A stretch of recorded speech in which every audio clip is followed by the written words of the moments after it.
இனிமே கண்ணை மூடிட்டு கடலை எண்ணெய் வாங்கலாம்.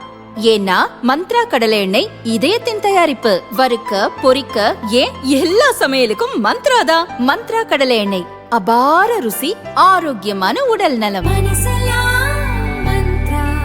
ரொம்ப டயர்டா இருக்கு.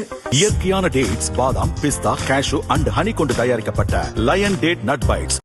அணுசக்தி ஒப்பந்தம் செய்வதில் ஈரான் இழுபறியை கடைபிடிப்பதால் மேற்கு ஆசியாவில் மிகப்பெரிய போருக்கு தேவையான எல்லா ஆயுதங்களையும் அமெரிக்கா குவித்திருக்கிறது. ஈராக் போருக்கு பிறகு கிட்டத்தட்ட 23 ஆண்டுக்கு பிறகு மிகப்பெரிய போர் பதற்றம் மேற்காசியாவில் தொற்றியுள்ளது. இந்த வாரத்தில் எந்த நேரமும் ஈரானை அமெரிக்கா தாக்கும் என அதிர்ச்சி தகவல் வெளியாகியுள்ளது. எப்படியாவது அணு ஆயுதம் தயாரிக்க விடாமல் தடுக்க வேண்டும் என்பது அமெரிக்காவின் எண்ணம். இதற்காக அந்த நாட்டுடன் அமெரிக்கா போட்டிருந்த ஒப்பந்தத்தை கடந்த ஆட்சி காலத்தில் ட்ரம்ப் ரத்து செய்தார். அதன் பிறகு அணு ஆயுதம் தயாரிக்கும் முயற்சியில் ஈரான் தீவிரமாக இறங்கியது. மீண்டும் அதிபர் பதவிக்கு வந்த ட்ரம்ப் இஸ்ரேலுடன் சேர்ந்து ஈரான் அணு உற்பத்தி மையங்களில் மிகப்பெரிய தாக்குதலை நடத்தினார். ஆனாலும் ஈரான் ஏற்கனவே தயாரித்து வைத்திருந்த யுரேனியத்தை இடமாற்றிவிட்டது. சீர்குலைந்த அணு உற்பத்தி மையங்களையும் சீரமைக்க ஆரம்பித்துவிட்டது. இதற்கிடையே ஈரானில் உள்நாட்டு கலவரம் வெடித்தது. இதை சந்தர்ப்பமாக பயன்படுத்திக் கொண்ட ட்ரம்ப் ஈரானை சுற்றி அமெரிக்க ஆயுதங்களையும் படைகளையும் குவிக்க ஆரம்பித்தார். அமெரிக்காவின் மிகப்பெரிய விமானம் தாங்கி போர் கப்பலில் ஒன்றான ஆப்ரஹாம் லிங்கனை முதலில் அனுப்பி வைத்தார். தொடர்ந்து போர்க்கருவிகள் குவிக்கப்படுகின்றன.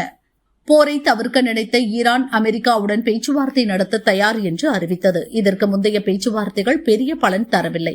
இப்போது சுவிட்சர்லாந்தின் ஜெனீவாவில் 2ஆம் சுற்று பேச்சு நடந்து வருகிறது. அமெரிக்க ஈரான் அதிகாரிகள் தீவிரமாக பேசி வருகின்றனர். இந்த முறை ஒப்பந்தம் எட்டப்படாவிட்டால் ஈரானுக்கு அது மோசமான நாளாக இருக்கும் என்று ட்ரம்ப் எச்சரித்துள்ளார். மிரட்டலுக்கு பதிலடி கொடுத்த ஈரான் உச்ச தலைவர் அயத்துல்லா அலி கமேனி, போர்க்கப்பல் ஆபத்தானதுதான், ஆனால் அதை கடலுக்குள் மூழ்கடிக்கும் ஆயுதம் எங்களிடம் உள்ளது என்று ஆதரவைத்தார். இருப்பினும் பேச்சுவார்த்தை தொடர்ந்து நடக்கிறது. இதில் நல்ல முன்னேற்றம் இருப்பதாக ஈரான் சொல்கிறது. வெள்ளை மாளிகையோ சிறிய அளவில் முன்னேற்றம் ஏற்பட்டுள்ளது. ஈரான் இன்னும் நிறைய விஷயங்களை செய்ய வேண்டி உள்ளது என்கிறது. இதற்கிடையேதான் இந்த வாரமே ஈரானை தாக்க அமெரிக்கா திட்டமிட்டு இருக்கும் அதிர்ச்சி தகவல் வெளியாகியுள்ளது. இது தொடர்பாக CNN நிறுவனம் பரபரப்பு செய்தியை வெளியிட்டுள்ளது. 23 ஆண்டுகளுக்கு பிறகு மேற்காசியாவில் அமெரிக்கா மிகப்பெரிய அளவில் ஆயுதங்களை குவித்துள்ளது. ஏற்கனவே ஆயுத குவியல்களுடன் ஆப்ரஹாம் லிங்கன் விமானம் தாங்கி போர்க்கப்பல் ஈரான் அருகே நிலைநிறுத்தப்பட்டுள்ளது. அதை சுற்றி 9 டிஸ்ட்ராயர் போர்க்கப்பல்கள் நிறுத்தப்பட்டுள்ளன. சண்டையின் போது விமானம் தாங்கி போர்க்கப்பலை ஈரான் தாக்கக்கூடும். இதற்காக அந்த நாட்டிடம் உள்ள சக்தி வாய்ந்த பிளாஸ்டிக் ஏவுகணைகளை ஈரான் ராணுவம் வீசும்.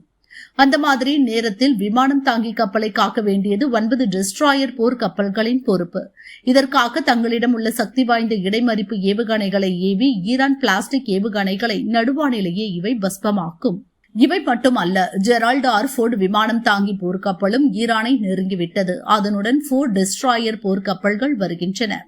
அதேபோல் பல நூறு எண்ணிக்கையில் F-35 போர் விமானங்கள், F-22, F-15 மற்றும் F-16 ரக போர் விமானங்கள் ஈரானை சுற்றியுள்ள அமெரிக்க விமானப்படை தளங்களில் தயார் நிலையில் உள்ளன. இவ்வளவு ஆயுதங்களை வைத்து மிகப்பெரிய போரை அமெரிக்காவால் நடத்த முடியும். ஈரானை நாலாபுறமும் இருந்து தாக்கி எளிதில் சிதைத்து விடலாம். ஒரு பக்கம் பேச்சுவார்த்தை நடந்தாலும் இந்த வார இறுதிக்குள் ஈரானை தாக்க அமெரிக்கா திட்டமிட்டுள்ளது.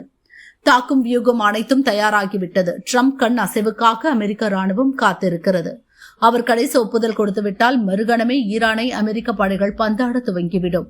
அடுத்த சில நாட்களில் இது நடக்க வாய்ப்புள்ளது என்று அமெரிக்க ஊடகம் கூறியுள்ளது. இதற்கிடையே ஈரான் கட்டுப்பாட்டில் உள்ள ஹார்முஸ் ஜலசந்தி அந்த நாட்டு ராணுவத்தின் போர் பயிற்சிக்காக தற்காலிகமாக மூடப்பட்டது.